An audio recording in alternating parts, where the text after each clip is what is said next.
Hola, buenos días, buenas noches. Mi nombre es Patricio Magrana, soy estudiante de la carrera de Psicología de la Universidad de Buenos Aires y hoy vamos a empezar con Neurofisiología, la cátedra china, antiguamente Ferreres, y vamos a empezar con el teórico 1 de Introducción a la Psicología y a las Neurociencias, que es bastante sencillo y si bien parece una nimiedad o algo que no resulta tan importante, algunas preguntas de esto van en el parcial, así que vamos a tratar de manera muy sintetizada lo más importante. Pueden seguirnos en nuestras redes sociales, en Instagram, @neuropsicocanal, ahí arriba como pueden ver. Bueno, ahora voy a empezar con este tema de psicología y neurociencias que han estado bastante emparejadas y se han desarrollado en una relación recíproca. A inicios del siglo XIX se intentó relacionar las facultades mentales con el cerebro mediante la frenología de Franz Gall. Franz Gall era un médico austríaco que había propuesto que, mediante el estudio de las protuberancias craneales, de las formas de la cabeza, de la nariz, de los ojos, de la frente, iba a poder deducir o inferir el estilo de personalidad o distintas facultades mentales. Además era localizacionista. Nosotros conocemos el famoso mapa de la frenología, en donde en cada parte del cerebro él ponía atributos como la religiosidad, el amor a la patria, que eran muy subjetivos, así como también el instinto maternal, la amistad, la empatía, la inteligencia, entre otros aspectos. Todas estas facultades las clasificaba en 35 en una lista, bien diferenciada, con algunas cosas que eran muy ambiguas, que en la época eran muy, digamos, no tenían nada que ver y que eran muy subjetivas aparte. Bueno, la frenología no solamente era localizacionista, sino que también fue aceptada como ciencia durante el siglo XIX, fue precursora de las neurociencias, pero hoy en día la frenología carece de evidencia científica y ya no se habla más de esto como una ciencia, digamos. La frenología pasó a ser una pseudociencia en el mundo moderno.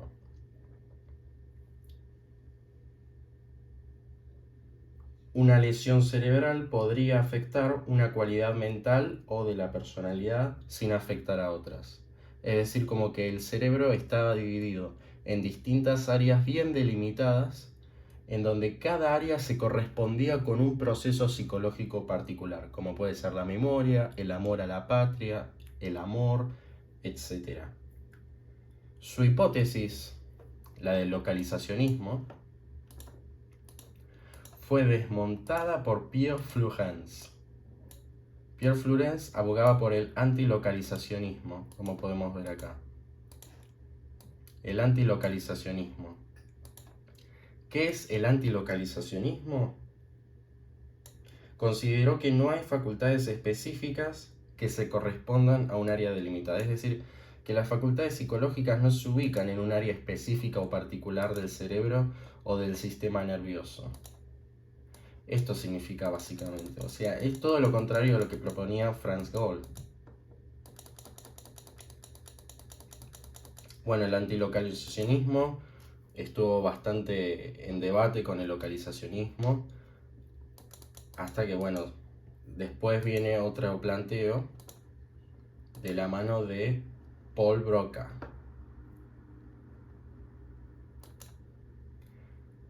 Paul Broca fue un neurólogo que se basó en una frenología, se podría decir un estilo de frenología, pero en vez de las protuberancias craneales, se basó en una frenología de las circunvoluciones. Las circunvoluciones son esa parte arrugada del cerebro que nosotros vemos. Más adelante la vamos a definir menos coloquialmente, pero las circunvoluciones son las partes arrugadas del cerebro, esas líneas que nosotros vemos, que sería la corteza cerebral básicamente. Bueno, este autor se llama Paul Broca, acá lo escribo.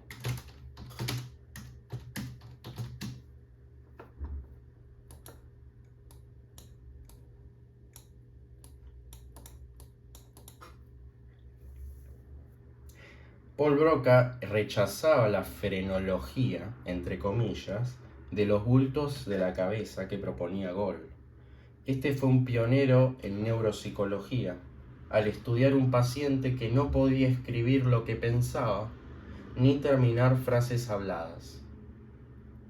La lesión de este paciente se encontraba en el lóbulo frontal, particularmente en el hemisferio izquierdo, siendo el área de Broca.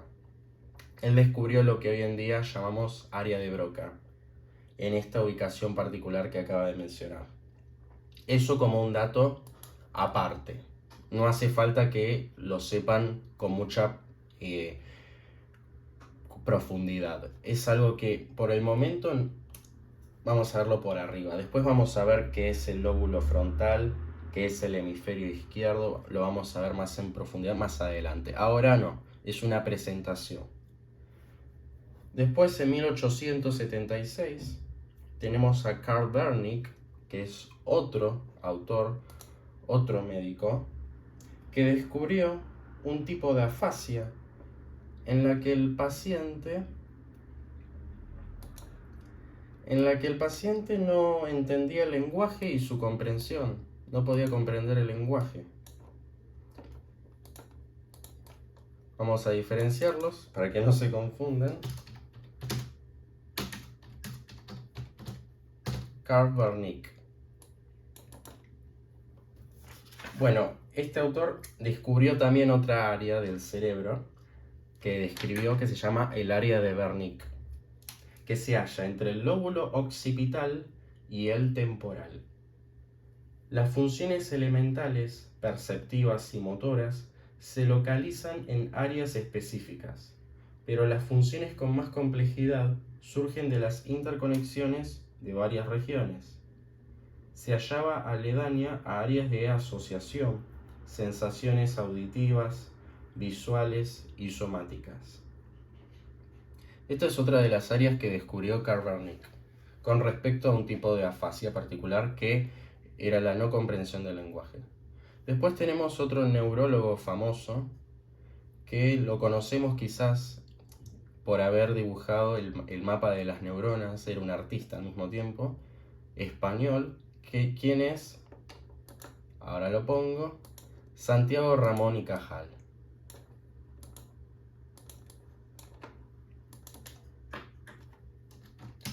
Santiago Ramón y Cajal. Ramón y Cajal es el apellido de los dos. Santiago Ramón y Cajal. Luego de colorear células neuronales, descubrió las neuronas como unidades de señalización que interactúan entre sí por medio de la sinapsis. Más adelante, en un teórico y en un práctico, vamos a ver qué son las sinapsis y cómo son los procesos de interconexiones entre neuronas. Bueno, ahora nos trasladamos, luego de esta presentación y de las principales teorías de distintos médicos, fisiólogos y neurólogos, vamos a pasar a una parte más de definiciones que es importante sobre las neurociencias y sus distintas ramas de aplicación. Voy a escribirlo abajo. Vamos a ver las neurociencias. Neurociencias, ahí está. Las neurociencias.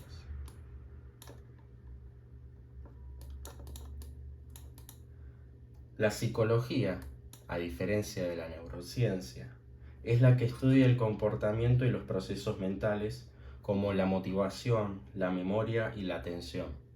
Igualmente el objeto de estudio de la psicología, así como también su método, va a estar puesto en debate por distintas escuelas epistemológicas, por distintas corrientes de psicología que van a plantear otros objetos de estudio, que puede ser el inconsciente, que puede ser la mente, la conciencia, la conducta, y no necesariamente esto que estoy pronunciando, es variable, digamos, porque hay que entender que la psicología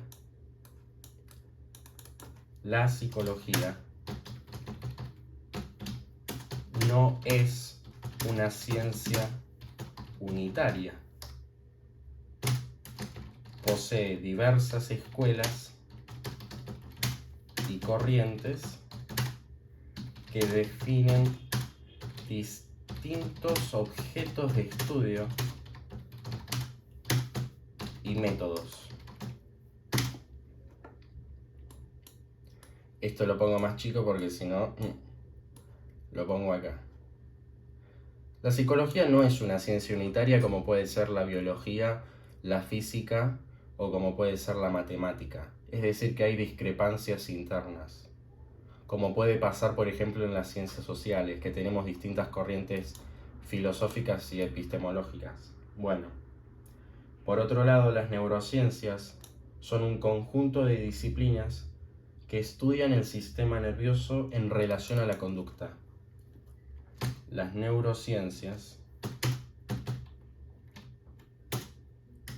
estudio del sistema nervioso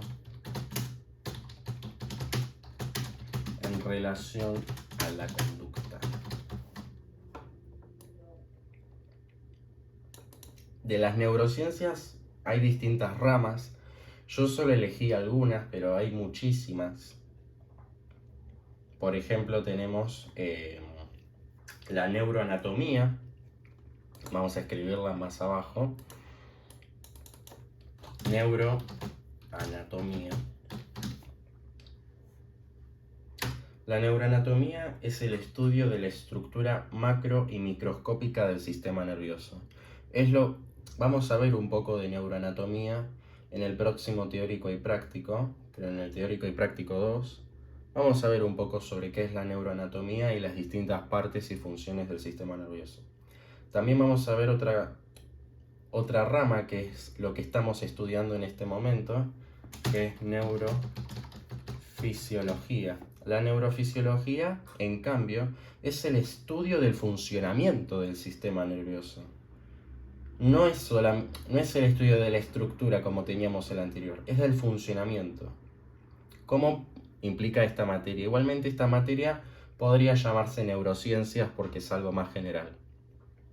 También después tenemos la neuroquímica.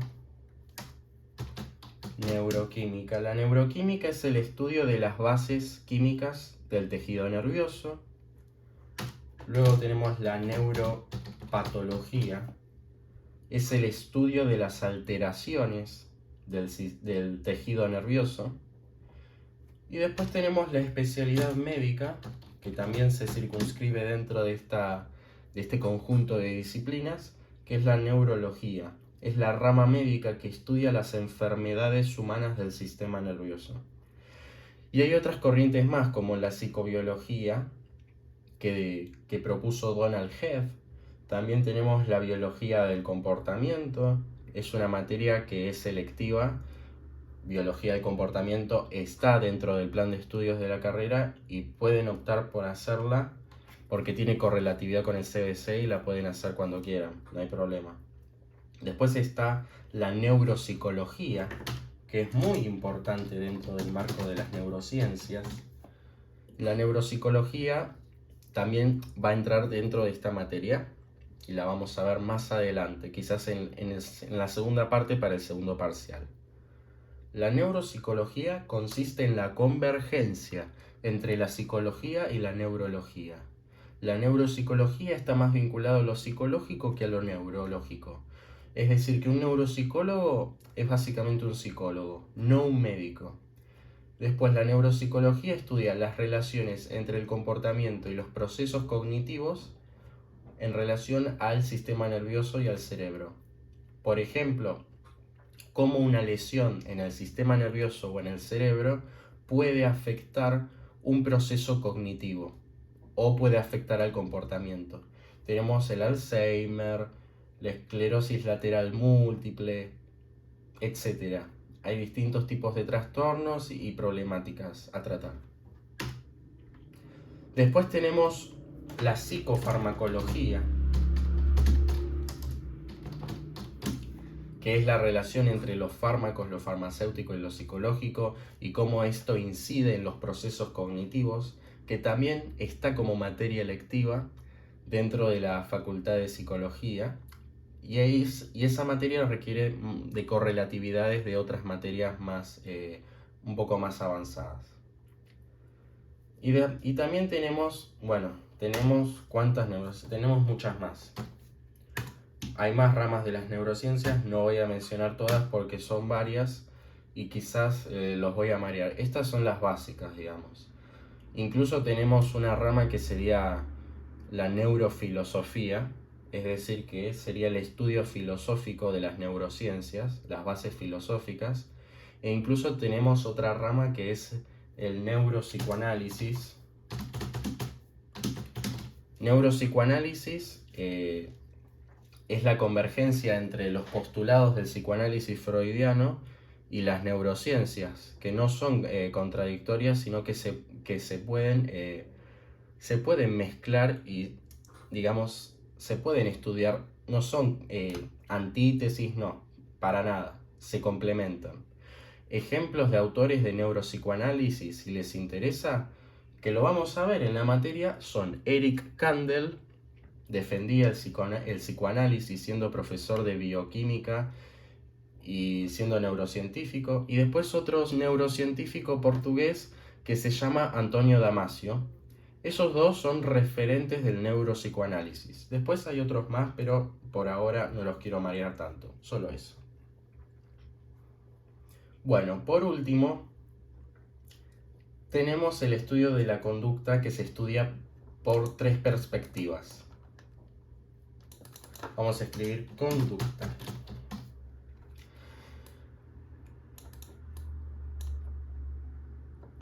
La conducta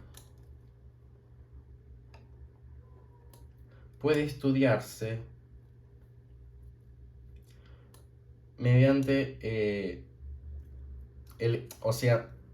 las funciones mentales se pueden estudiar por observación rigurosa y por experimentación. Observación y experimentación de procesos mentales. La observación y experimentación de procesos mentales es una de las perspectivas o tres aspectos del análisis de la conducta. También se puede estudiar el desarrollo ontogenético,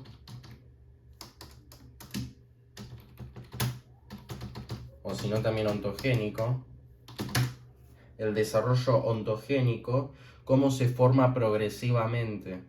También cómo se forma progresivamente el cerebro o el sistema nervioso. La ontogenia es el desarrollo progresivo y gradual.